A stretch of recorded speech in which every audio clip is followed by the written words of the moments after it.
नमस्कार, शाम के 5 बजने को है। महादंगल में आप सभी दर्शकों का बहुत बहुत स्वागत है। आपके साथ मैं हूं चित्रा त्रिपाठी। बड़ी खबर के साथ इस बुलेटिन की शुरुआत हम करेंगे। महाराष्ट्र की सियासत से अभी की बड़ी खबर सामने आ रही है। कल महाराष्ट्र के सीएम एकनाथ शिंदे देंगे इस्तीफा। सूत्रों के हवाले से ये जानकारी निकलकर सामने आई है। मुख्यमंत्री पद से इस्तीफा दे देंगे एकनाथ शिंदे। आपको बताते चले, 2.5 सालों के कार्यकाल के बाद प्रचंड जनमत हासिल किया है यहां पर महायुति ने। लेकिन कौन बनेगा मुख्यमंत्री? क्या एकनाथ शिंदे दोबारा अपनी ताजपोशी तय कर पाएंगे या फिर देवेंद्र फडणवीस बाजी मार ले जाएंगे? ये बड़ा सवाल बना हुआ है। लेकिन महाराष्ट्र की सियासत से जुड़ी हुई इस वक्त की सबसे बड़ी खबर यह है, कल महाराष्ट्र के सीएम एकनाथ शिंदे देंगे इस्तीफा। गणेश ठाकुर हमारे संवाददाता जुड़ चुके हैं ज्यादा जानकारी के साथ। गणेश, कल देंगे इस्तीफा एकनाथ शिंदे और क्या खबर मिल रही है? जी बिल्कुल चित्रा, ये टेक्निकल प्रोसीजर है। 26 नवंबर को इस मौजूदा सत्र का या ये सरकार का आखिरी दिन है। 26 नवंबर के बाद नई सरकार बननी थी, लेकिन अभी कुछ दिन और लगेंगे। तो कल टेक्निकली मुख्यमंत्री एकनाथ शिंदे अपने पद से इस्तीफा देंगे राज्यपाल को, और फिर राज्यपाल उन्हें केयर टेकर सीएम के तौर पर नियुक्त करेंगे। जब तक नई सरकार नहीं बनती है तब तक राज्य का कार्यभार आप संभालें, इस तरह की बात या गुजारिश राज्यपाल एकनाथ शिंदे को कर सकते हैं। तो एकनाथ शिंदे कल इस्तीफा देने के बाद केयरटेकर सीएम बनेंगे। उसके बाद कुछ दिन लग सकते हैं। 29 तारीख को शपथ ग्रहण होगा, ऐसे फिलहाल एक बहुत छोटा सा जवाब गणेश, जब शिंदे इस्तीफा दे रहे होंगे तो भारी मन होगा, क्योंकि उसके बाद पता नहीं मुख्यमंत्री बन पाए नहीं बन पाए, या हो सकता है कि संभावना भी हो। इस बारे में जुड़ी हुई कोई खबर मिल रही है क्या? जी बिल्कुल, देखिए अभी तो सीएम की रेस में देवेंद्र फडणवीस आगे चल रहे हैं, क्योंकि भाजपा को जो जनमत मिला है उसको काटना सीएम के लिए फिलहाल आसान नहीं दिख रहा। लेकिन कोशिश में वो लगे हुए हैं, इसीलिए भारी मन तो होगा कि सीएम पद का इस्तीफा देने के बाद केयरटेकर सीएम बने रहेंगे, और उसके बाद फुल टाइम सीएम बनेगा या नहीं, ये एक सवाल उनके मन में भी है, और उसके लिए वो कोशिश कर रहे हैं। लगातार उनकी पार्टी की ओर से भी कोशिशें की जा रही है। फिलहाल के लिए बहुत धन्यवाद गणेश इस पूरी जानकारी के लिए। सीएम पद से इस्तीफा देंगे एकनाथ शिंदे, और जब तक नया मुख्यमंत्री नहीं बन जाता है तब तक वो केयरटेकर के तौर पर यह जिम्मेदारी निभाते रहेंगे। और अब आगे बढ़ते हुए बात करेंगे आज महादंगल के विषय की। जिस वक्त महाराष्ट्र चुनाव के नतीजों को लेकर चर्चा चल रही थी, विश्लेषण हो रहा था, उसी समय अचानक यूपी का संभल सुलग उठा। कल सुबह संभल की जामा मस्जिद के सर्वे के लिए प्रशासन की बड़ी टीम वहां पर पहुंची। कुछ समय तक तो ठीक रहा, लेकिन उसके बाद अचानक हिंसा शुरू हो गई। आसपास के इलाकों से पत्थरबाजी की शुरुआत हो गई। पुलिस पर हमला शुरू हो गया। पुलिस प्रशासन की गाड़ियों को चुन चुन कर निशाना बनाया गया। पूरी हिंसा के दौरान गोली लगने से 4 लोगों की जान भी चली गई है। इस हिंसा को लेकर कई तरह के सवाल खड़े किए जा रहे हैं। आखिर संभल में हिंसा के पीछे किसकी साजिश है? जब पहली बार सर्वे शांति से हो गया, तो फिर दूसरी बार इस तरह की हिंसा क्यों भड़क उठी? आखिर पुलिस प्रशासन को इसकी भनक तक क्यों नहीं लगी? पत्थरबाजी करने वाले लोगों को किसने वहां पर जमा किया था? क्या हिंसा भड़काने में समाजवादी पार्टी के सांसद जियाउर रहमान बर्क का भी हाथ है? क्या हिंसा का कारण सर्वे की जल्दबाजी है, क्योंकि एक ही दिन के भीतर सर्वे को लेकर याचिका दायर हुई, कोर्ट का आदेश भी आ गया और उसी दिन शाम को प्रशासन की टीम सर्वे के लिए भी पहुंच गई थी। सवाल यह भी है कि 4 लोगों की मौत किसकी गोली से हुई, क्योंकि प्रशासन पोस्टमार्टम रिपोर्ट के आधार पर उसका कहना है कि चारों मौत तमंचे की गोली से हुई है, जबकि समाजवादी पार्टी और एआईएमआईएम के नेता आरोप लगा रहे हैं कि पुलिस की गोली से जान गई है। सवाल यह भी है कि क्या संभल की हिंसा के पीछे यूपी के उपचुनाव का तनाव है? आज तमाम सवालों को लेकर महादंगल में बड़ी चर्चा करेंगे, लेकिन उसके पहले ये रिपोर्ट देखिए। संभल की जामा मस्जिद के सर्वे को लेकर शुरू हिंसा की आग अब बुझ चुकी है, लेकिन तनाव अब भी कायम है। इस मामले में कुल मिलाकर 7 एफआईआर दर्ज की गई है, जिसमें संभल के सांसद जियाउर रहमान बर्क समेत 800 लोगों को आरोपी बनाया गया है। हिंसा के आरोप में अब तक 25 लोगों को गिरफ्तार किया जा चुका है। और एकदम स्थिति कंट्रोल में है, सामान्य होती जा रही है। इन सारे मामलों में जहां जहां भी उकसावे की बात आएगी वहां पे हम कार्रवाई करेंगे। 4 डेथ कंफर्म हुई हैं, और पोस्टमार्टम की रिपोर्ट में प्रथम दृष्टया देशी बंदूक से कारतूस इस्तेमाल होते हैं, उससे लगने की बात है। संभल में हालात काबू में आ रहे हैं, लेकिन सियासत बेकाबू है। संभल हिंसा की गूंज आज संसद तक सुनाई दी। विपक्ष योगी सरकार पर निशाना साध रहा है। पूरा का पूरा कराया गया ये दंगा है, और किसने कराया? सरकार ने कराया। पहले एक बार सर्वे हो गया, ये आदेश पुलिस प्रशासन को किसने दिया कि दोबारा सर्वे आपका होगा? किस बुनियाद पे कर रहे हैं ये, और आप किस बुनियाद पर अपने फेथ को दूसरों पे थोपेंगे। भाई कानून कोई चीज है ही नहीं है। तो ये जो फायरिंग हुई है ये फायरिंग नहीं है, मर्डर है और जो भी ऑफिसर्स इन्वॉल्व है उनको सस्पेंड करना चाहिए।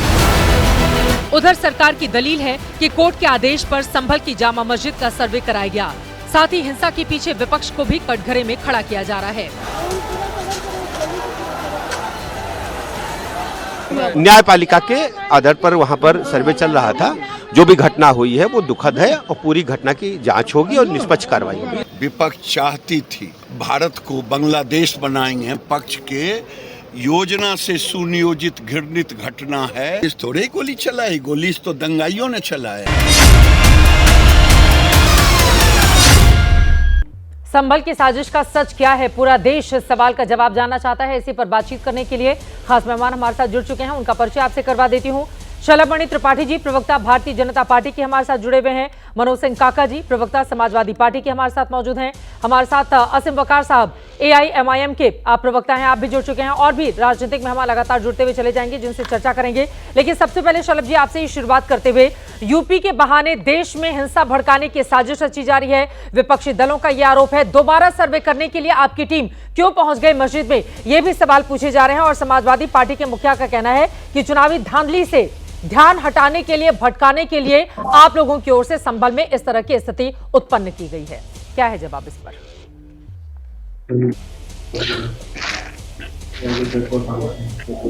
चित्रा जी, मुझे आपकी आवाज नहीं आ रही है। एक बार, मुझे लगता है कुछ टेक्निकल एरर है।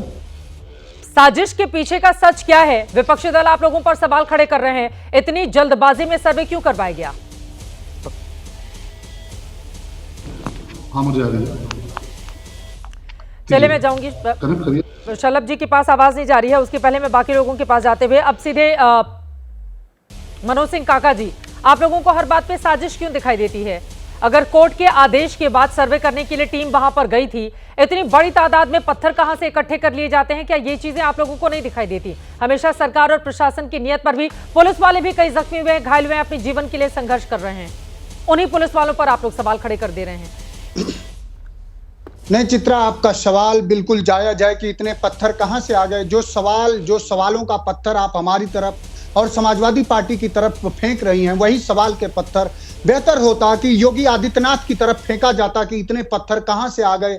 अगर इतने आतंकी और इतने फिरका परस्त लोग हमारे ही मुल्क में और उत्तर प्रदेश में कहां से आ जा रहे हैं, और योगी आदित्यनाथ से सवाल किए जाना चाहिए कि क्या योगी आदित्यनाथ, जिस तरह हमसे सवाल किया गया कि क्या हमारे सांसद का वहां हाथ है, यह सवाल किया जाना चाहिए कि क्या योगी आदित्यनाथ उत्तर प्रदेश की कानून व्यवस्था दुरुस्त करने में, उसको संभालने में फेल हैं? हाँ, फेल हैं। जिस योगी आदित्यनाथ की पुलिस लोगों को मतदान करने से रोकने के लिए पिस्तौल चलाती हो, गोली चलाती हो, उसी योगी आदित्यनाथ की पुलिस ने अब लोगों पे गोली इसलिए चला रही है क्योंकि योगी आदित्यनाथ की जो USP है वो हम आप सभी जानते हैं।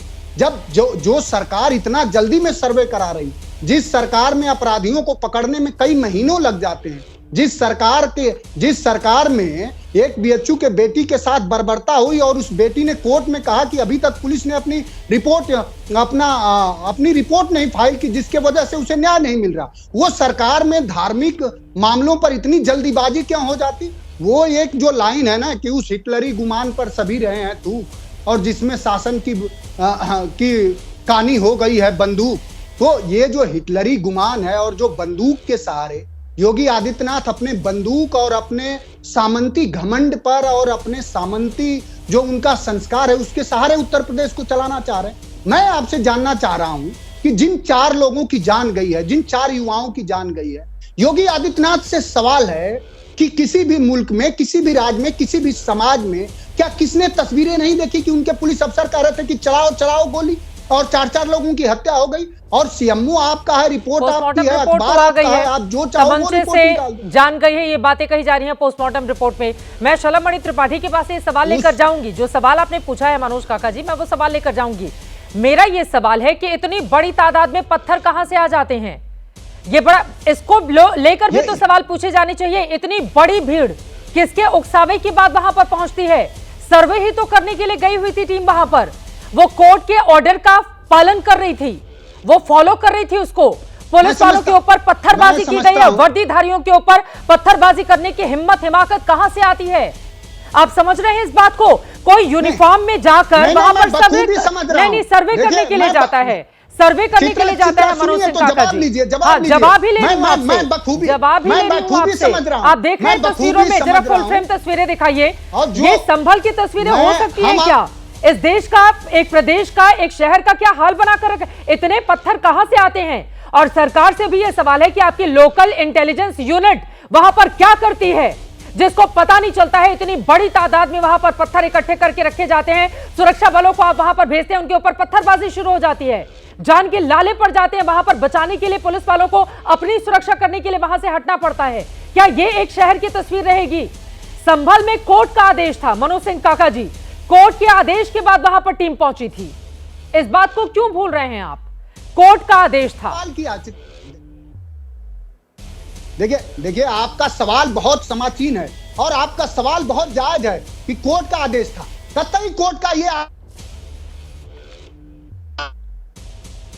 उसी पुलिस अफसर, मैं समझता हूं कि सारे बयानों को जो आपको समग्रता के आधार पर पढ़ना चाहिए, उसी पुलिस अफसर ने एक बयान दिया है और वहां के कमिश्नर ने बयान दिया है कि नहीं, शुरू में किसी तरह की कोई अव्यवस्था नहीं फैली। तो जब एक बार सर्वे हो गया, दूसरी बार जब आप किसी के धार्मिक स्थल में ये जाएंगे, वहां धार्मिक उन्माद फैलाने की पूरी सरकार की साजिश थी। मैं तो आरोप लगा रहा हूं कि वहां पत्थर और जो कुछ भी आया वो सरकार फेल थी, सरकार की कानून व्यवस्था फेल थी और सरकार चाहती है कि इस तरह की हो। जो तस्वीरें आप दिखा रही हैं, हाँ। मैं समझता हूं कि सिर्फ उसमें पत्थर ही नहीं दिख रहा, उस तस्वीरों में पुलिस गोली चलाते हुए भी दिख रही है। उन पर भी सवाल खड़े करा जाए। और क्या सरकार इतनी फेल है कि उसके जहां वो सर्वे करने जाती है, उस जगह का, उस स्थिति का और उस जगह के कानून व्यवस्था का सर्वे नहीं कर पाती है कि यहाँ कितने लोग हैं, जी भी हमारे साथ जुड़ चुके हैं। शलमणि त्रिपाठी जी, आप तक आवाज नहीं जा रही थी, अगर आपने उनका सवाल सुना हो। वो पूछ रहे हैं आपकी लोकल इंटेलिजेंस यूनिट क्या कर रही थी अगर इतनी बड़ी तादाद में वहां पर पत्थर इकट्ठे कर लिए जाते हैं?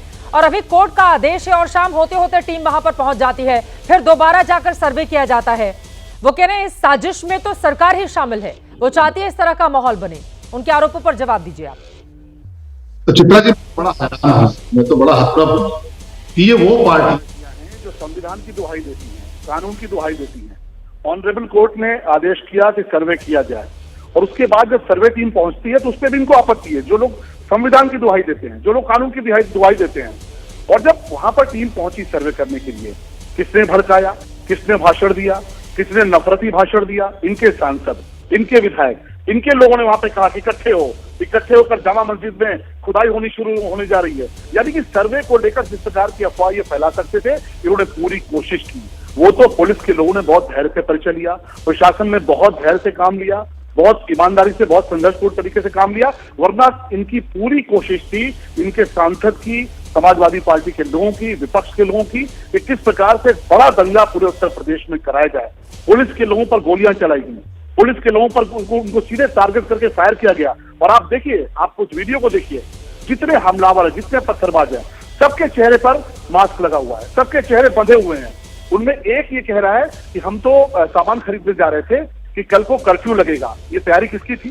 शफीकुर रहमान बर्ग और समाजवादी पार्टी के लोगों ने जिस प्रकार से वहां पर पूरी की पूरी तैयारी कर रखी थी, जिस प्रकार से दंगा फैलाने का पूरा प्रयास था, उसमें पुलिस के लोगों ने, प्रशासन के लोगों ने अपनी जान पर खेलकर इस पूरे दंगे को बचाया है, उत्तर प्रदेश को बचाया है। मैं वहां की संभल की पुलिस को मैं इसके लिए साधुवाद देना चाहता हूं कि खुद पत्थर खाकर, खुद गोली खाकर जो न्यूनतम नुकसान हो सकता था उस पर जब भी मंदिर मस्जिद का कोई विवाद होता है शलमणि त्रिपाठी जी, उस समय अतिरिक्त संवेदनशीलता बरतनी पड़ती है सरकार को। यहां पर एआईएम के मुखिया असदुद्दीन ओवैसी की ओर से आरोप लगाए जा रहे हैं कि आप लोगों ने मस्जिद कमेटी को न जानकारी दी, न उन्हें विश्वास में लिया और अचानक से ही टीम पहुंच जाती है और वहां पर सर्वे की शुरुआत कर दी जाती है। ये मंदिर मस्जिद कहीं तो जाकर थमेगा ना, इसको लेकर एक भरोसा पैदा, क्योंकि आप भी जानते हैं संभल जो है वो मुस्लिम बहुल इलाका है, बड़ी तादाद में लोग वहां पर रहते हैं। चाहे हिंदू धर्म के मंदिर की बात की जाए, मुस्लिम धर्म के मस्जिद की बात की जाए, दोनों ही मामला इतना ज्यादा संवेदनशील होता है कि सरकार को अतिरिक्त सतर्कता बरतनी पड़ती है। क्या यहां पर फेल हो गई सरकार, इस वजह से यह स्थिति वहां पर पनपी है? चित्रा जी, अगर सरकार तैयार नहीं रही होती, हमारे एलआईयू के लोग, हमारे इंटेलिजेंस इनपुट नहीं दिया था उन्होंने, और पुलिस के लोगों ने अपनी मजबूती से काम नहीं किया होता, तो समाजवादी पार्टी के जो नेता हैं, जो सांसद वहां पर हैं, इनके पार्टी के जो लोग हैं, उनकी तो पूरी कोशिश थी कि बड़ा दंगा करा दो, पूरे उत्तर प्रदेश में करा दो, संभल में करा दो। और मैं तो ये सुन रहा था कि ये कहते हैं कि साहब आपने कहा कि वो AMIN के लोग कह रहे हैं साहब कि उनको विश्वास में नहीं लिया गया। बाकायदे डिस्ट्रिक्ट मजिस्ट्रेट की तरफ से नोटिस गई, बाकायदे प्रशासन के लोग गए, सबकी जानकारी हुई, वहां पर कैमरे लगाए गए, CCTV लगाया गया। अब इसके बाद क्या जानकारी चाहिए? आपने एक बात कही चित्रा जी, मुस्लिम बाहुल इलाका है, तो क्या मुस्लिम बाहुल इलाके में बाबा साहब भीमराव अम्बेडकर जी का संविधान नहीं चलेगा क्या? मुस्लिम बाहुल इलाका हो या कोई बाहुल इलाका हो, माननीय मोदी जी और योगी जी की सरकार में कोई भी मुस्लिम बाहुल इलाका हो, कोई बाहुल इलाका हो, वहां पर बाबा साहब भीमराव अम्बेडकर जी का संविधान चलेगा। अगर ऑनरेबल कोर्ट ने कहा है कि सर्वे है, सर्वे करना है तो सर्वे होगा। ये समाजवादी पार्टी की सरकार नहीं है कि ज्ञानवापी को लेकर जब सर्वे का ऑर्डर हुआ तब समाजवादी पार्टी की सरकार ने कहा कि नहीं साहब दंगा हो जाएगा, यहाँ पर लॉ एंड ऑर्डर की समस्या आएगी, हम सर्वे नहीं होने देंगे। और क्यों सर्वे से डरते हैं, क्यों घबराते हैं? जब सर्वे हुआ तो बाबा विश्वनाथ निकले वहां से, तो इसीलिए घबरा रहे हैं। तो निकलने दीजिए, हिंदू मुस्लिम की बात ही नहीं है, मंदिर और मस्जिद की बात ही नहीं है, सच्चाई सामने तो आने दीजिए ना। सच्चाई सामने आने में क्या दिक्कत है? और टीम केवल सर्वे ही करने गई थी ना, वहां पर इतना ज्यादा बवाल, और उसके बाद आप लोग सरकार पर ही कोर्ट का आदेश था, वो कह रहे हैं बाबा साहब आंबेडकर का संविधान यही तो देश में चलेगा ना, चाहे वो हिंदू बहुल इलाका हो, मुस्लिम बहुल इलाका हो। तो फिर मंशा पर सवाल क्यों? और इतने पत्थर आए कहां से? नेताओं की ओर से ही भड़काया गया, और वहां पर मुस्लिम युवाओं को बरगलाया जा रहा है मंदिर मस्जिद के नाम पर। असीम वकार जी, देखिए, सवाल नंबर 1 कि जब पहली बार सर्वे हुआ था तो कोई एतराज़ नहीं हुआ, आराम से सर्वे हो गया। सवाल नंबर 2 कि जज साहब ने बिना अपोजिशन को, मस्जिद पक्ष को सुने इतना बड़ा फैसला क्यों ले लिया? क्या जज साहब ने जब पढ़ाई की होगी तो क्या उसमें उनको ये पढ़ाया गया होगा कि एक ही पक्ष को सुनकर आप फैसला ले लीजिएगा इतने बड़ा? अगर ऐसा है तो मुझे बता दीजिए, मैं अपने अल्फाज वापस ले लूँगा। मैंने कानून की पढ़ाई नहीं की है। पूरे देश में ये चर्चा है कि सिर्फ एक पक्ष को सुनने के बाद जल्दबाजी में आपने सर्वे का ऑर्डर दे दिया। सवाल नंबर 3 बहुत गौर से सुनिएगा। सुबह 5:30 बजे 6 बजे आप कुछ लोगों को लेकर चले जाएंगे नारे लगाते हुए सर्वे करने के लिए। किस बात की जल्दी थी? कौन सी ऐसी जल्दी थी? भाई बात समझिए, देश संविधान से चलेगा, किसी की अपनी जाति मानसिकता से नहीं चलेगा। अरे तो ये पत्थरबाजी करने वाले लोग संविधान से चलते हैं क्या? पत्थर कहां से आते हैं इतनी बड़ी तादाद में? कौन लोग हैं ये? और अगर किसी की छत पर पहुंचकर पुलिस जांच करने लगे तो फिर नेताजी सामने आ जाते हैं विरोध करने के लिए। पुलिस वालों पर, जो वर्दीधारी पुलिस वाले होते हैं, उनके ऊपर पत्थर फेंकने की हिम्मत कहां से आती है? यही मेरा सवाल है। वो तो सर्वे करने के लिए ड्यूटी निभाने गए थे, उनको कोर्ट ने आदेश दिया था। असीम वकार जी, अरे मेरी बात तो पूरी हो जाने दीजिए। मैं अभी आप में से किसी एक के घर के ऊपर एक नोटिस डालूं कोर्ट में कि साहब इसमें मंदिर है, तो क्या आपको बिना सुने ऑर्डर हो जाएगा कि नहीं साहब चित्रा साहब के घर जाइए और जाके आप सर्वे करिए? सर्वे के लिए ऑर्डर आया है, जानकारी बढ़ा रहा हूं देश वालों की। नहीं, सर्वे के लिए ऑर्डर था ना। अगर कोई नोटिस लेकर आ गया कि मेरे घर में, आपके घर में ऐसा है, तो आके चेक कर लो, अगर कोर्ट आदेश दे देगा तो मैं, आपको लग रहा है कि किसी की भी इतनी हिमाकत होगी कि वो मना कर देगा, कोर्ट का ऑर्डर मानने से इनकार कर देगा? कोर्ट का ऑर्डर है ना असीम वकार जी। मैडम आप पत्रकारिता में हैं और हम सियासत में हैं। हम दोनों का बड़ा गहरा रिश्ता है क्या कि जो पॉलिटिशियंस करता है वही पत्रकार कहता है। अब मसला यह है कि पहले उकसाओ, हालात बनाओ, भड़काओ, उसके बाद में आरोप लगाओ, फिर FIR कराओ, सब खुद ही करो, दूसरे पक्ष को फंसाओ। मैडम समझिए, पहले ये होता था, एक कहावत थी बुजुर्गों की, जैसा राजा वैसी प्रजा। मतलब अगर राजा खराब तो प्रजा खराब। आज कहावत बदल गई है मैडम, जैसी प्रजा वैसा राजा। आप इस बात की गहराई को समझिए जो मैं कह रहा हूं। आप अपनी कहती रहिएगा, हम अपनी बात कहते रहेंगे, लेकिन सच्चाई यह है कि क्या बिना दूसरे पक्ष को सुने क्या ये सर्वे का ऑर्डर होना चाहिए था? इसका जवाब दे दीजिए खाली। अगर आप हाँ कहती हैं तो भी मैं सुन लूंगा, आप ना कह दी तो भी मैं सुन हमारे लूंगा। साथ जुड़े हुए हैं। शलभ जी, पहले आप उनके सवाल पर जवाब दीजिए। वो आरोप लगा रहे हैं कि दूसरे पक्ष को न सुना गया, न संज्ञान में लिया गया और ताबड़तोड़ एक्शन शुरू हो गया। अरे भाई, तो इसकी चर्चा चित्रा त्रिपाठी जी के शो में एबीपी पर करके क्या कर लेंगे आप यहाँ पर दलील देके क्या कर लेंगे? आपने कहा आपको कानून की जानकारी नहीं है, तो कानून जाकर पढ़िए ना। चित्रा त्रिपाठी को या शलभ मणि त्रिपाठी को इस बात के लिए घेर के आप क्या कर लेंगे? जाके कोर्ट में दलील रखनी चाहिए। अगर लोअर कोर्ट में नहीं समझ में आई, हाई कोर्ट में चले जाइए। हाई कोर्ट में नहीं समझ में आई, सुप्रीम कोर्ट चले जाइए। इसीलिए तो कह रहे हैं कि आप लोग तो वो है जो कानून को मानते नहीं। आप तो कहते हैं कि ये देश संविधान से नहीं कुरान से चलेगा आसिम भाई, लेकिन हम ये कहते हैं कि मोदी जी और योगी जी के रहते ये देश कुरान से नहीं, बाबा साहब भीमराव अम्बेडकर जी के संविधान से चलेगा। और इसीलिए अगर कोर्ट ने ऑर्डर किया है तो सर्वे होकर रहेगा। नोट कर लीजिए, दोबारा बोलता हूँ, कोर्ट ने, ऑनरेबल कोर्ट ने ऑर्डर किया है तो सर्वे होकर रहेगा। ये मत सोचिए कि संख्या बल के आधार पर, दंगे फसाद के आधार पर, मुंह पे कपड़े बांध के हाथ में पत्थर लेकर और तमंचों के आधार पर आप सर्वे या कोई भी कार्रवाई रुकवा लेंगे। होता था ये 2017 के पहले उत्तर प्रदेश में होता था, जब ये कहा जाता था साहब दंगा हो जाएगा, इसलिए नहीं कर सकते। फैसला मत आने दीजिए। कपिल सिब्बल गए थे बात कर सुप्रीम कोर्ट कि नहीं साहब मंदिर का फैसला नहीं आने दीजिए, दंगा हो जाएगा।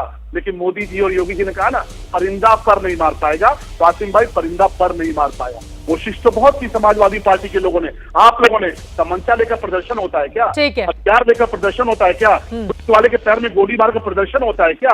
अब निकले हो दूध लेने के लिए और जाके जामा मस्जिद पर दंगा कर रहे हो, ये प्रदर्शन होता है क्या? इसकी कार्रवाई होगी। और आप देखिए, इसीलिए प्रशासन ने एक एक चेहरों को चिन्हित किया है। अभी ऐसी कार्रवाई होगी इन दंगाइयों के खिलाफ जिन्होंने उत्तर प्रदेश का माहौल खराब करने की कोशिश की, कि उनकी 7 पुश्तें याद करेंगी। और कोई भी कोर्ट जो बाबा साहब भीमराव अम्बेडकर जी के संविधान से चलती हुई कोर्ट कोई भी ऑर्डर करेगी, उसका 100% अनुपालन करेगी। असीम बकार जी, 2 लाइन में आप जवाब दे दीजिए। संगीत जी, उसके बाद मैं फौरन आ रही हूँ। तहसीन जी, मैं फौरन आपके भी पास आ रही हूँ, जल्दी से असीम बकार जी।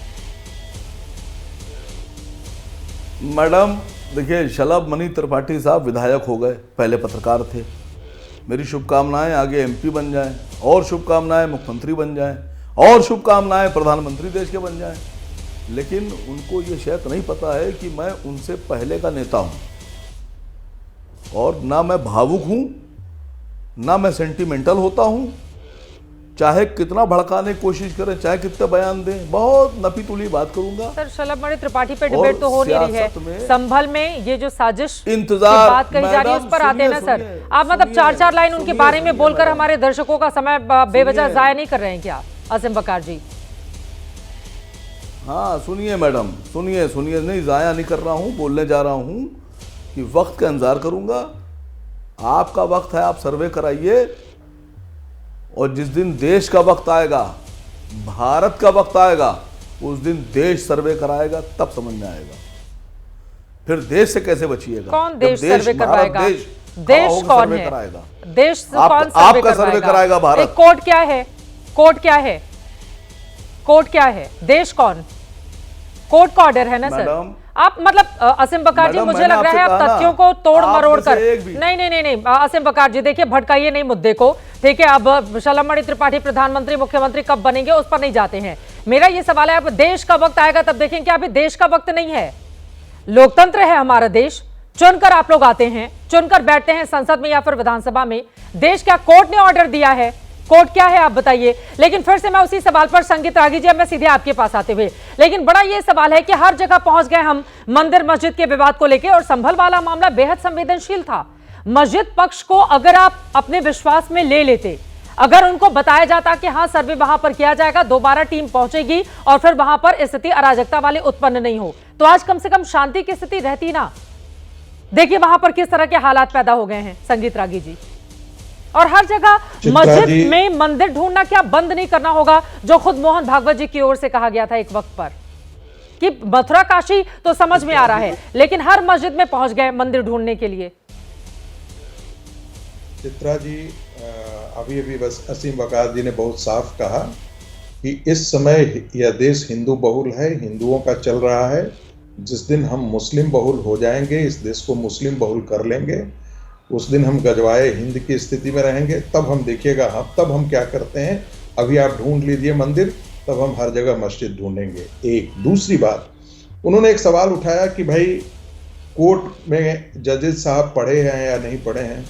ये देश ने तो ये भी देखा है कि आतंकवादियों के लिए कुछ पार्टियां इस देश के लिए खड़ी हो जाती थी और आतंकवादियों के लिए 12 बजे जिसको फांसी की सजा दी गई हो उसके लिए सुप्रीम कोर्ट तक खुला है इस देश में। बिल्कुल। तब तो सारे लोग कहते थे वो क्या न्यायपालिका है, क्या न्यायपालिका ने क्या ह्यूमन राइट्स बचाने की कोशिश की है। तीसरी बात एक निकल करके आई कि भाई 7 बजे सर्वे क्यों? मुझे लगता है कि 7 बजे सर्वे इसलिए करने गया ताकि उनको पता था कि यदि 9, 10, 11 बजेगा तो दंगाई और आ जाएंगे। 7 बजे सबसे महत्वपूर्ण सवाल उठता है कि ये 2000 के आसपास दंगाई कैसे आए। इतने सारे आपके विजुअल्स देख रहे हैं, तो ये जो ताकतें हैं ये दंगाई देश भर में फैले हुए हैं और दंगा करना इस समाज का एक हिस्से का, मैं पूरे समाज को नहीं कह रहा हूं, दंगा करना समाज के इस समाज के एक हिस्से की प्रकृति में है। वो मेरठ में भी करता है इसी प्रकार की दंगा, नूह में भी करता है, मालियाना, हर जगह वो ये काम करता है। चौथी बात, आपने एक बात कही कि भाई हर जगह मंदिर क्यों आप ढूंढने निकलते हैं, मोहन भागवत जी ने कहा। ठीक है, मोहन भागवत जी तो ये करने नहीं जा रहे हैं, लेकिन हिंदू समाज को ये अधिकार है कि जिन राक्षसों ने भारत के मंदिरों को अपवित्र किया, जिन राक्षसों ने भारत के मंदिरों को तोड़ा, भगवान की मूर्तियों को तोड़ा, हिंदू समाज को यह पूरा अधिकार है कि वो उस पर अपना हक और दावा जताए। ठीक है, और इस हक को, इस दावे को और ज्यादा तेजी से आगे बढ़ा रहे हैं। इस वक्त हमारे साथ विष्णु शंकर जैन जी जुड़ चुके हैं। 10 सेकंड मैं फौरन लौटूंगी आपके पास। आपका बहुत बहुत स्वागत है विष्णु जैन जी। और बड़ा सवाल यह, आप लोगों के पास ऐसे कौन से साक्ष्य हैं जिसके मद्देनजर आप लोग कोर्ट चले जाते हैं? आप खुद भी तमाम याचिकाकर्ताओं में से एक हैं और आपके वीडियो को अखिलेश यादव ने ट्वीट करके बहुत सारे सवाल खड़े किए हैं, उस पर भी मैं आपकी प्रतिक्रिया चाहूंगी। उनकी ओर से कहा गया है कि विष्णु शंकर जैन के खिलाफ बार एसोसिएशन भी अनुशासनात्मक दंडात्मक कार्रवाई करे और भी तमाम बातें उनकी ओर से कही गई हैं। अगले सवाल में मैं आऊंगी, लेकिन उसके पहले टिप्पणी आपकी। मतलब आपका सवाल यह है कि मैं कोर्ट क्यों चला गया? कोर्ट में जाने में सवाल है, वही सवाल पूछ रहे हैं। हाँ, तो कोर्ट में याचिका इसलिए दायर की है क्योंकि हमें बाबरनामा में लिखा हुआ है कि यहाँ पे हरिहर मंदिर था जिसको तोड़ के मस्जिद का शेप देने की कोशिश की गई। कोर्ट में याचिका इसलिए दायर की है क्योंकि आईने अकबरी में लिखा हुआ है कि ये हरिहर मंदिर था और यहाँ पे कल्कि का अवतार होना है। पेज नंबर 281 पे आईने अकबरी में अब्दुल फजल अकबर के कोर्ट मास्टर ने लिखा है। कोर्ट में इसलिए गया क्योंकि अलेक्जेंडर कनिंघम जो डायरेक्टर जनरल है एएसआई के, उन्होंने 14 पॉइंट्स बनाए कि कैसे मंदिर हुआ करता था जिसको मस्जिद का शेप देने की कोशिश की गई है। कोर्ट में इसलिए चले गए क्योंकि एक एएसआई प्रोटेक्टेड मॉन्यूमेंट है और एएसआई के अधिकारियों को वहां से खदेड़ दिया गया और उनका कब्जा वहां से हटा दिया गया, इसलिए कोर्ट गए। कौन सा ऐसा एएसआई प्रोटेक्टेड मॉन्यूमेंट है इस देश में जो एएसआई के कब्जे में नहीं है? और एएसआई ने कैसे वहां पे अपना कब्जा खो दिया? क्या हालात थे जिसकी वजह से एएसआई को वहां पे अपना कब्जा खोना पड़ा? और जो सेंट्रल एक्ट है एएसआई एक्ट 1958, उसका मर्डर करते हुए, उसका वायलेशन करते हुए एएसआई के लोगों को वहां से जाना पड़ गया, पलायन करना पड़ गया, इसलिए कोर्ट गए। और कोर्ट में यही बात कही गई है कि एएसआई इसका कब्जा ले। Point number 1। अगर आप दूसरा सवाल का आपका जवाब दे दूं तो उसको भी क्लैरिफाई कर दूं चित्रा जी में। देखिए, उनका जो ट्वीट है मैं वो पढ़ देती हूँ, चूंकि आपके वीडियो के साथ, बकायदा आपका वीडियो जिसमें आप बहुत सारे लोगों के साथ आगे की तरफ आ रहे हैं और पीछे जय श्री राम के नारे लग रहे हैं। अखिलेश यादव जी ने लिखा है, सर्वे के नाम पर तनाव फैलाने की साजिश का सर्वोच्च न्यायालय तुरंत संज्ञान ले और जो अपने साथ सामाजिक सद्भाव बिगाड़ने के उद्देश्य से नारेबाजों को लेकर गए हैं अपने साथ, उनके खिलाफ शांति और सौहार्द बिगाड़ने का मुकदमा दर्ज हो। ये आपके लिए वो लिख रहे हैं क्योंकि वीडियो आपका ट्वीट किया गया है और उनके खिलाफ यानी कि आपके खिलाफ बार एसोसिएशन भी अनुशासनात्मक और दंडात्मक कार्रवाई करे, ये उनका ट्वीट है। अब मैं जवाब दे दूं? जी बिल्कुल, इसका मैं जवाब दे देता हूं। बोलिए। पहली बात तो अखिलेश यादव जी को फैक्ट्स कुछ पता नहीं है। कार्रवाई तो उनके खिलाफ होनी चाहिए झूठ बोलने की सोशल मीडिया पे, और इतने बड़े मतलब वो सम्मानीय हैं और इतने क्या कहते हैं जिम्मेदार चीजों पे बैठे हुए हैं, वो झूठ फैला रहे हैं। आपको कुछ बात ही नहीं पता है। अब चित्रा जी मेरी जरा बात सुनिए। 23 तारीख को शाम को 6:30 बजे हमें नोटिस मिलता है एडवोकेट कमिश्नर महोदय द्वारा कि आपको 24 तारीख को सुबह 7 से 11 में सर्वे होना है, आपको ये सर्वे की हम नोटिस दे रहे हैं। और यही नोटिस मस्जिद कमेटी के वकील को भी 6:30 बजे 23 तारीख को रिसीव कराई गई। और इसके बाद हमें हिदायत दी गई प्रशासन की तरफ से थी कि कोतवाली पुलिस स्टेशन में सुबह आप लोगों को 6:30 बजे इकट्ठा होना है। 24 तारीख को सुबह 6:30 बजे मैं, केंद्र सरकार के वकील, राज्य सरकार के वकील और जो मस्जिद कमेटी के वकील हैं और डिस्ट्रिक्ट मजिस्ट्रेट, सीओ संभल, एसपी संभल, एसडीएम, ये सारे लोग एक साथ गए सर्वे करने सुबह 7:30 बजे, तो नारेबाजी की कहां से बात आती है? ये जो वीडियो वो बता रहे हैं ये 11 बजे का वीडियो है, जब वहां से सर्वे करके मैं निकल रहा था और चारों गलियों में पथराव हो रहा था। एक गली थी जो सेफ पैसेज था, वहां से मुझे एसएचओ कोतवाली निकाल रहे थे, ये उस समय का वीडियो है। उसको आपने झूठ बोल के पेश कर दिया कि आप मस्जिद में सर्वे करने जा रहे हैं ऐसे नारे लगाते हुए। Point number 1। पॉइंट नंबर 2, मैंने एक शब्द भी नारा नहीं लगाया, पूरा वहां पे रिकॉर्डिंग है, आपके ही न्यूज चैनल, आपके ही संवाददाता वहां पे थे, एबीपी न्यूज के, पूरी रिकॉर्डिंग है जब मैं मस्जिद से निकला हूं और कोतवाली पुलिस स्टेशन पहुंचा हूं। एक शब्द, एक नारा मैंने नहीं लगाया। वहां के जो स्थानीय लोग थे उन्होंने नारा लगाया और नारा 11 बजे लगाया गया है और झूठ पेश किया जा रहा है। कार्रवाई तो अखिलेश यादव जी के खिलाफ होनी चाहिए कि आप यहाँ पे झूठ पेश कर रहे हैं और आप लोगों को ये गुमराह कर रहे, बता रहे हैं कि ऐसे नारे लगे, इसकी वजह से दंगा हो गया। और उनके नेता और सांसद के खिलाफ एफआईआर दर्ज की गई है, जिनमें से सांसद साहब बोल रहे हैं मैं तो था ही नहीं वहां पर, फिर मुझे क्यों फंसाया गया है। लेकिन आप वहां पर मौजूद थे, आपने अपनी आंखों से क्या देखा? वहां पर इतनी बड़ी तादाद में पत्थरबाजी हुई है और जिस तरह की तस्वीरें हैं वो परेशान भी करती हैं, विचलित भी करती हैं। इस सवाल का भी जवाब, और अगला सवाल यह है कि बहुत जल्दबाजी कर दी गई क्या सर्वे करने में? क्योंकि एमआईएम के हमारे साथ प्रवक्ता मौजूद हैं, उनका यह कहना है कि अचानक से ही कोर्ट की ओर से मस्जिद पक्ष को संज्ञान में नहीं लिया जाता, ना भरोसे में लिया जाता है, सर्वे टीम को भेज दिया जाता है और ये लोग सर्वे की शुरुआत कर देते हैं। एक तरफा फैसला वो बता रहे हैं। चित्रा जी, पहले इस बात को समझिए कि आप देखिए, सब अगर कोई झूठ अगर बोलेगा लाइन से तो उसका तो कोई अंत है नहीं, तो कुछ लीगल बातें कर लेते हैं। फैक्ट्स क्या बोल रहे हैं, रिकॉर्ड क्या बोल रहा है। 19 तारीख को जब ये आदेश हुआ था कोर्ट का, बकायदा मस्जिद कमेटी के जो वकील हैं उनको एडवोकेट कमिश्नर महोदय ने हमारी प्लेंट की कॉपी और कोर्ट का आदेश रिसीव कराया, उनकी रिसीविंग है।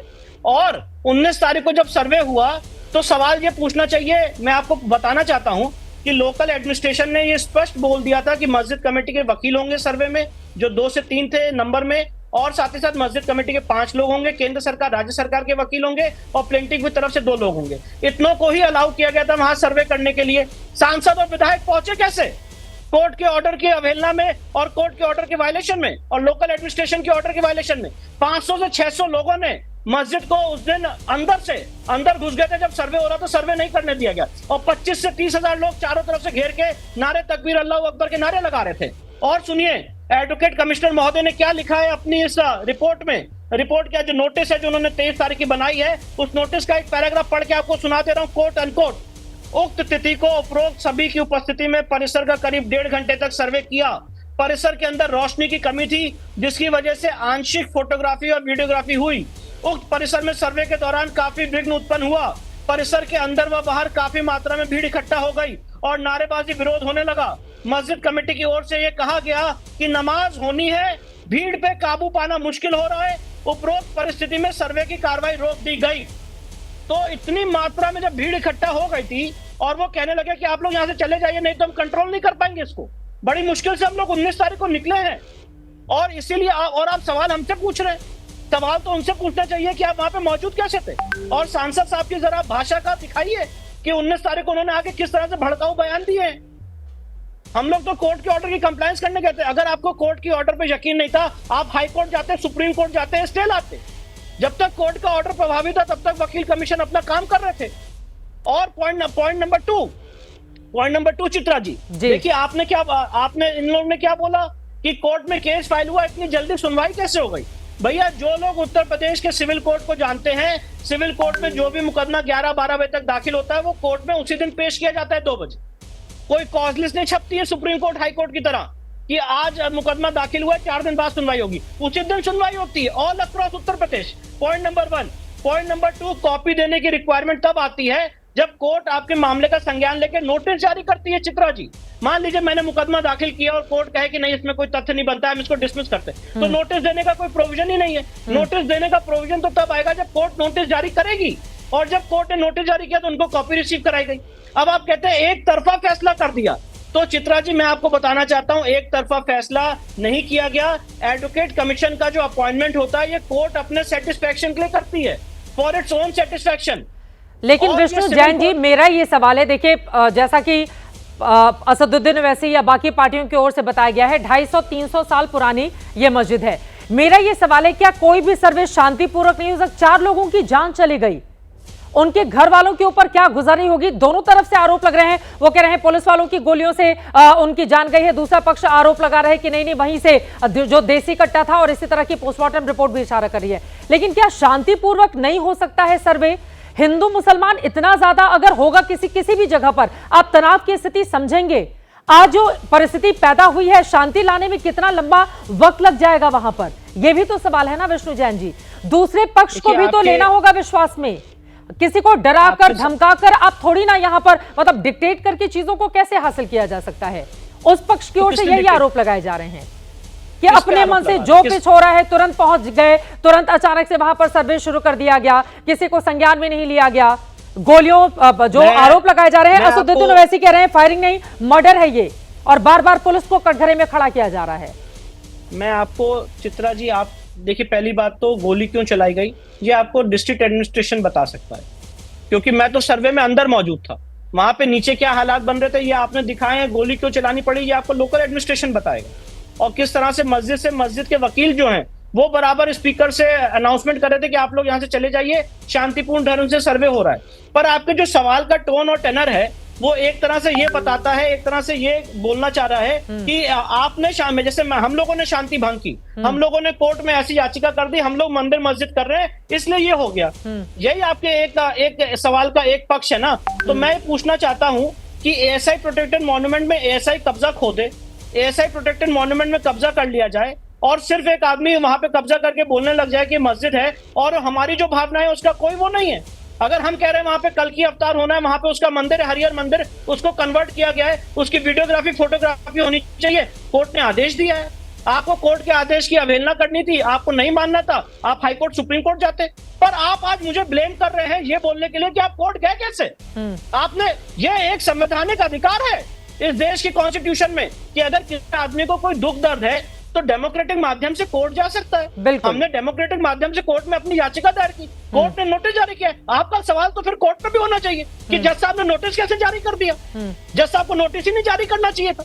ये सारे जो बातें की जा रही हैं ये आप खुद सोचिए और सुनिए और मनन करिए कि ये आप अनकॉन्स्टिट्यूशनल क्वेश्चन पूछ रहे हैं कि कोर्ट गए कैसे, ये क्या हो रहा है। अरे भाई कोर्ट में गए, कोर्ट में याचिका दी है, अलग अलग याचिकाएं कोर्ट में दाखिल होती है। आज सुप्रीम कोर्ट में याचिका हुई थी सेकुलर और सोशलिस्ट वर्ड को हटाने की, सुप्रीम कोर्ट ने रिजेक्ट कर दी। ठीक है, कितनी याचिकाएं होती, ज्ञानव्यापी में सर्वे हुआ, तो कोर्ट अगर नहीं मानेगी कोर्ट रिजेक्ट कर देगी। जस्टिस चंद्रचूड़ साहब ने बोला था कि सर्वे हो सकता है और धार्मिक स्वरूप तय किया जा सकता है, तो उनको भी ब्लेम करिए, सुप्रीम कोर्ट को भी ब्लेम करिए जब वो चीफ जस्टिस थे। तो आप खुद मनन करिए कि बोल क्या रहे हैं, जिसको तो सोचिए। और ये सब इसलिए बोला जा रहा है कि वहां पे सच सामने ना आए, क्या प्रमाण क्या प्रूफ मिला ये तो बात की बात है, ये तो मैं अभी बताऊंगा भी नहीं, ये तो एडवोकेट कमिश्नर की रिपोर्ट में आएगा। पर ये बलबा दंगा क्यों किया गया, सवाल उनसे पूछने चाहिए। सवाल हमसे पूछे जा रहे हैं कि कोर्ट क्यों चले गए, बहुत मंदिर मस्जिद करते हैं, अलग अलग तरह की बातें की जा रही हैं। सवाल आप मैं कुछ और कह रहा हूं, मेरा ये फंडामेंटल राइट है कि अगर मुझे कोई दुख दर्द है तो मुझे जो व्यक्ति इंगेज कर रहा है तो मैं उसके लिए कोर्ट में अपनी पिटीशन फाइल करूंगा। तो सवाल फिर आप जज साहब से भी पूछिए कि आपकी हिम्मत कैसे हुई नोटिस जारी करने की। ठीक है, कोर्ट से पूछिए। हमारे साथ समाजवादी पार्टी एमआईएम की जो प्रवक्ता हैं उनके साथ इस सवाल को मैं आगे बढ़ाऊंगी। फिलहाल के लिए आपको बहुत धन्यवाद विष्णु शंकर जैन जी, एबीपी न्यूज से जुड़ने के लिए और इस महत्वपूर्ण विषय पर बातचीत करने के लिए। जो सवाल उनकी ओर से, लेकिन तहसीन में एक भी टिप्पणी आपकी नहीं ले पाई हूं, उनकी ओर से बार बार इस बारे में फोकस किया जा रहा है कि भाई कोर्ट के दरवाजे खुले हुए हैं, सच सामने आने दीजिए। कोर्ट ने संज्ञान लिया, कोर्ट ने ऑर्डर दिया, और उसके बाद बार बार सवाल पत्थरबाजों को लेकर सवाल क्यों नहीं पूछे जा रहे हैं। ये पत्थरबाजी जो अब तक हम कश्मीर में लाल चौक पर देखते थे, कौन है ये लोग इतनी बड़ी तादाद में पत्थर इकट्ठा कर लेते हैं, पुलिस वालों के ऊपर फेंकते चले जाते हैं, क्या चलता है उनके दिमाग में। चित्रा जी, एक तो आपके शो में मुझे शिरकत करने का मौका मिला, इसलिए मैं आपका बहुत बहुत शुक्रगुजार हूँ। और मैं इस बात से बहुत खुश हूँ कि विष्णु जैन जी सुरक्षित है, मेरे बहुत अच्छे मित्र हैं। तो हालांकि मैं उनको अपोज करता हूँ, वो सुरक्षित है, उनको कोई तकलीफ नहीं हुई, इसलिए मैं आपका शुक्रगुजार हूँ। भाई ठीक चल रहा है, मैं बात करूँ, थैंक यू।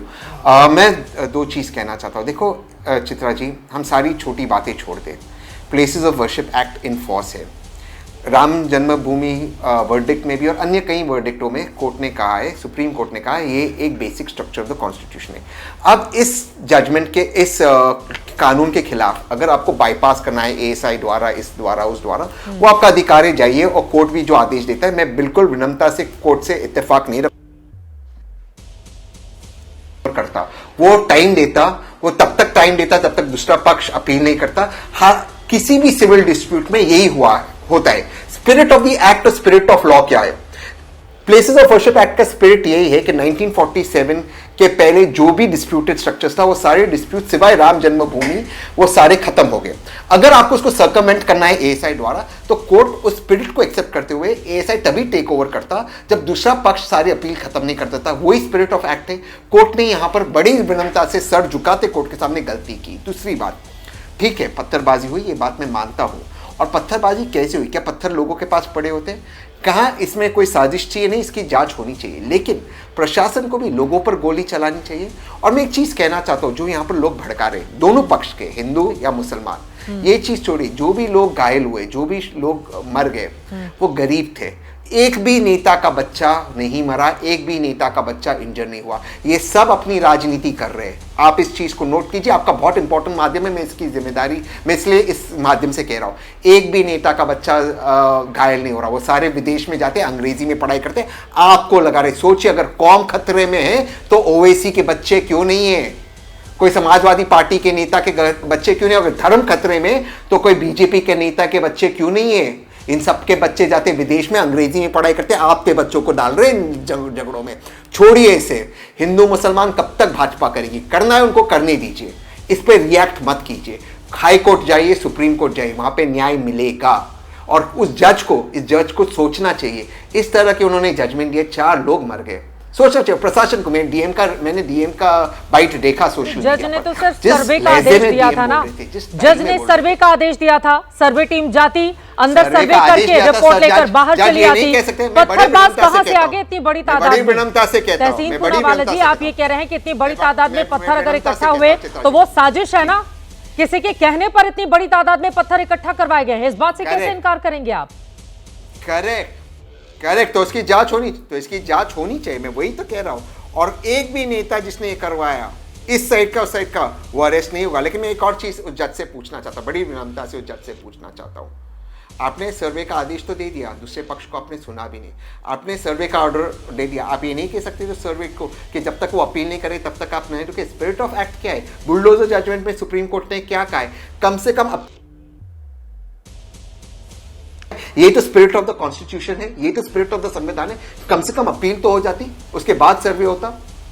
इस तरह के आप जजमेंट देते। और सर्वे टीम भी रेडी थी, इमीडिएटली पहुंच गई, सर्वे हो गया, पत्थर भी रेडीमेड थे उस साइड पे। आप सोचिए इसको, सारे दर्शक सोचिए, आप हिंदू हो या मुसलमान, वहां पे पत्थर रेडी थे, यहाँ पे सर्वे टीम रेडी थी, वहां पे जजमेंट आ गया, वहां पर वो पहुंच गए। सोचिए इस चीज को, किसका नुकसान हो रहा है? वहां इंटरनेट बंद है, किसका नुकसान हो रहा है? बोले शलमणि त्रिपाठी। गरीब इंसान का नुकसान हो रहा है, वो हिंदू हो या मुसलमान है। ठीक है शलभ जी। सचिन भाई, किसका नुकसान हो रहा है और कैसे हुआ, ये तो अपने दोस्तों से पूछिए।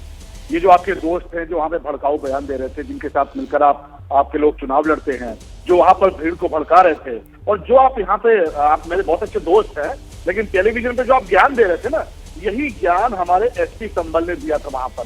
जब ये पत्थरबाज निकले थे और मुंह पे कपड़ा बांधकर निकले थे, जब इनके हाथों में तमंचे थे, तब एसपी कृष्ण कुमार बिश्नोई ने यही समझाया कि मत पड़ो चक्कर में, घरों में लौट जाओ। ये कोर्ट के ऑर्डर पे हो रहा है, जो विरोध कर रहा है कोर्ट के भीतर जाओ।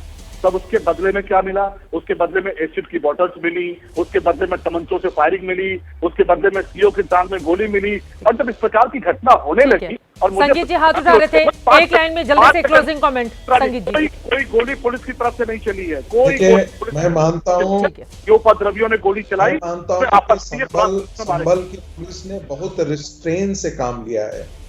और कोर्ट पर इतना सवाल उठाते हैं तो कोर्ट पर तो क्या, हम तो मानते हैं कि जो 1991 का जो वर्शिप एक्ट था वो हिंदुओं के साथ विश्वासघात था। इस देश में सिर्फ मुसलमान होते रहे और हिंदू चुपचाप बैठा रहे। हिंदू मुसलमान मत कीजिए, मुसलमान करते रहिए। मनमोहन सिंह कहें कि मुसलमानों का पहला अधिकार है, राहुल गांधी अंदर खाते कहें कि हाँ मुसलमानों के लिए, तो हमारी पूरी सरकार मुसलमानों के लिए है। वह जाते जाते वक्फ बोर्ड को पूरी संपत्ति इस्लाम को दान कर दो। ये पाप और दुष्कर्म कांग्रेस पार्टी सिर्फ सत्ता में बने रहने के लिए गांधी परिवार करते ठीक है, रहे। वक्त हमें ये इतने की दुष्कर्म इजाजत और देता है। देश के आप साथ तमाम मेहमानों का बहुत धन्यवाद हमारे साथ एबीपी न्यूज पर महादंगल का हिस्सा बनने के लिए। कुल मिलाकर जिस तरह की स्थिति संभल में बनी हुई है, वहां पर शांति कब आएगी, साजिश के पीछे वो कौन सी ताकतें हैं जो वहां पर नहीं चाहती कि शांतिपूर्वक सर्वे हो, या फिर क्या जल्दबाजी भी की गई, कई ऐसे सवाल हैं जिसका जवाब आगे आने वाले वक्त में क्या मिलेगा, यह भी बड़ा सवाल बना हुआ है। इसी के साथ महादंगल में एक छोटे से ब्रेक के लिए हम रुकेंगे, फौरन लौटते हैं। आप देख रहिए एबीपी न्यूज।